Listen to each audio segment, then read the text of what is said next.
go, go!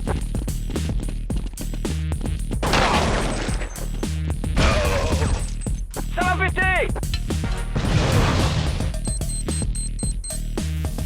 Bombe en place. Ah, vengeance! Wow. Ok, je suis devant la bombe et il y a 5 fils de couleurs. Bleu, rouge, vert, blanc et kaki. Qu'est-ce que je fais? Couleur kaki, vous dites? Bah oui, kaki. C'est vraiment pas commun, des capes de couleur kaki. Je m'en fiche. Bougez-vous le cul et donnez-moi les instructions. Pas de problème. Je suis le meilleur des mineurs de la section. Vous pouvez entièrement me faire confiance. Allez, grouillez-vous là, il reste seulement 10 secondes. Alors, il va falloir que vous coupiez le câble de couleur... Bon Kevin, tu coupes ton jeu et tu viens manger. Il y a des pâtes au sucre ce soir. Putain, Kevin, tu casses les...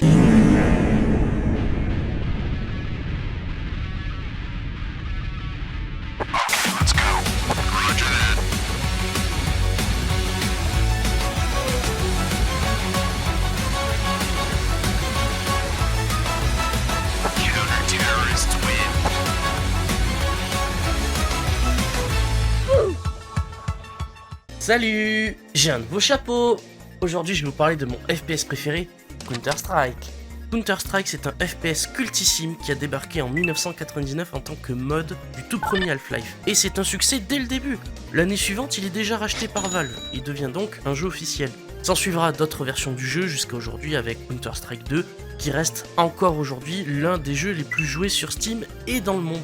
Je vais pas vous parler en détail de tous les jeux de la licence parce qu'en soi Counter-Strike c'est à peu près resté le même depuis ses premières versions. Alors personnellement j'avais commencé à jouer à Counter-Strike sur Global Offensive en 2017 sur mon tout premier PC gaming, le Acer Aspire VX5 bidule truc. Et je dois vous dire que Counter-Strike c'est le genre de jeu qui n'est pas très recommandé aux débutants. C'est un jeu compliqué, avec des règles uniques qu'il faut connaître et une communauté très élitiste et pas toujours très sympa.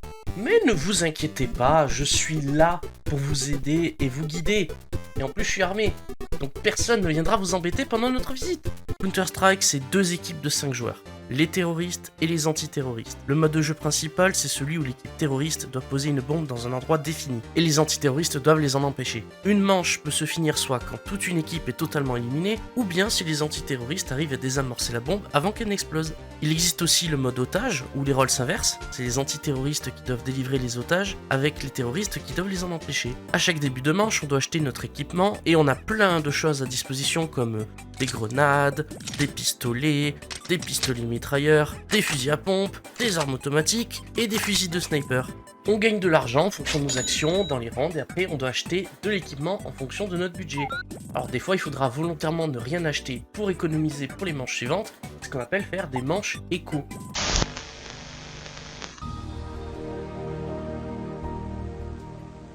L'autre jour, je n'avais plus d'argent pour acheter mes armes sur Counter-Strike.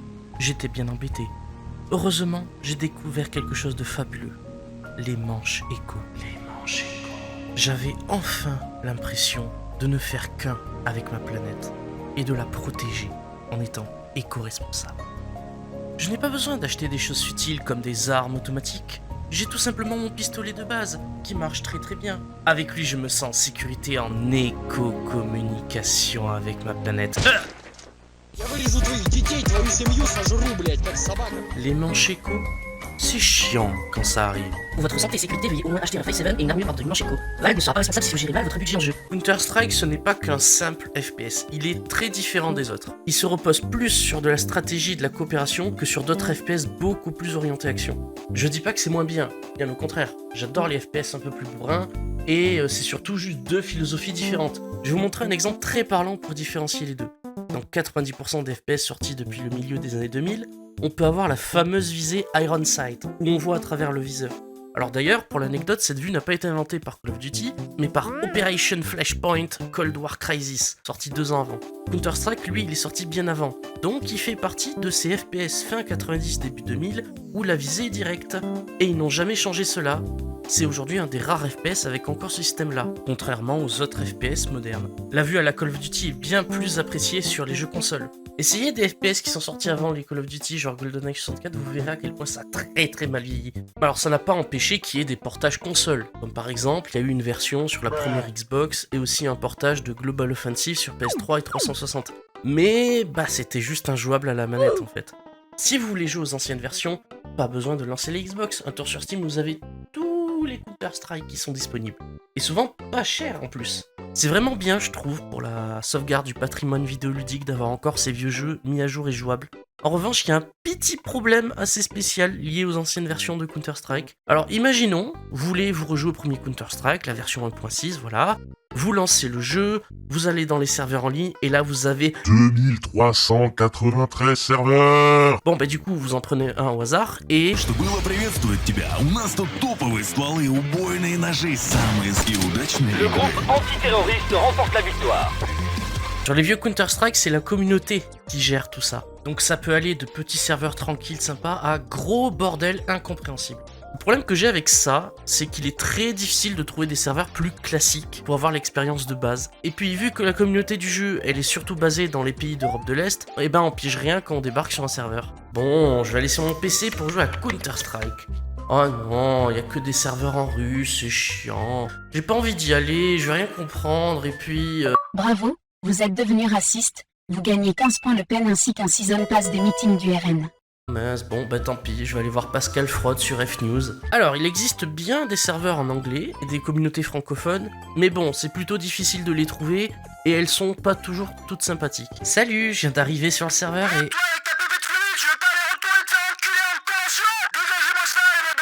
Bon, je vais aller plutôt essayer le serveur anglophone. Hein. Hi everyone, I'm new.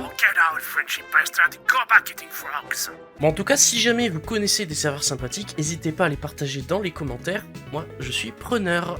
Non, parce que c'est bien rigolo d'apprendre à dire Tadaron la pute dans cette langue, mais moi j'en ai un peu marre à force. Imam Bradavis na stopalima. En revanche, si vous voulez ne pas vous prendre la tête et quand même jouer à des vieux Counter-Strike sans vous emmerder avec les serveurs en ligne, eh bien je vous conseille de tester Condition 0. C'est une version à cheval entre 1.6 et Source qui était un peu oubliée parce qu'elle n'a pas été très bien reçue, et aussi parce qu'elle se focalise sur du mode solo. Personnellement j'ai beaucoup aimé, surtout le mode Mission Supprimée qui propose une campagne à la Half-Life, en tout cas je vous le recommande. Mais du coup revenons à Counter-Strike 2, l'opus actuel. Est-ce que c'est vraiment le meilleur opus ? Eh ben, oui et non, ça dépend. Sur Counter-Strike 2, il y a les serveurs officiels, des menus beaucoup plus sympathiques, un système de rang, des améliorations de vie comme par exemple le suivi du recul par le viseur, des coordonnées pour viser avec les grenades, etc.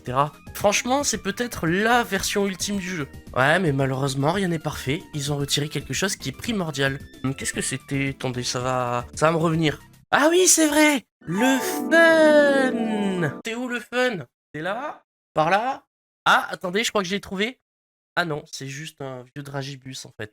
Ce que je veux dire par là, c'est qu'ils se sont beaucoup plus concentrés sur le côté compétition du jeu. C'est normal après tout, c'est une des plus grosses scènes compétitives dans le monde de l'e-sport, donc c'est compréhensible. Mais moi ce qui m'embête vraiment, c'est qu'ils ont retiré plein de modes secondaires qui étaient beaucoup plus orientés vers le fun et des petites parties pour passer le temps. Par exemple, il y avait le sniper volant, le mode démolition, et puis surtout, ils ont retiré le Danger Zone. Valve! Pourquoi vous avez pas gardé le Danger Zone ? C'était... Ok, bon, la mode des Battle Royale c'est passé, mais quand même, c'était super fun comme mode de jeu. Donc au final, il reste que la compétition sur Counter-Strike 2. Moi, personnellement, je m'en fiche, je joue toujours en mode détente. Et malgré ça, je fais quand même des bonnes parties. Donc franchement, vous prenez pas la tête et jouez comme vous le voulez. Bon, alors je vais pas parler de tout sur Counter-Strike, sinon j'y serai jusqu'à demain et la vidéo elle ferait 4 heures. J'ai pas non plus parlé du coup de la scène compétitive, car je la suis absolument pas. Pourquoi regarder des matchs de joueurs pro quand moi aussi je peux être un professionnel ? Sinon je n'ai pas non plus parlé des skins. Et là, c'est encore pire. C'est une économie parallèle, associée à un marché noir, avec des skins virtuels qui coûtent le prix d'une Fiat Multipla. Ah non, excusez-moi, plutôt celui d'un magnifique T2 moisi à Paris. Alors notez juste que c'est surtout les couteaux et les gants qui coûtent en général le plus cher. Mais pourquoi avoir un couteau multicolore ultra moche quand on a déjà de base un magnifique couteau de campagne pour couper le bon saucisson que Dédé il a acheté au marché de Tarbes ?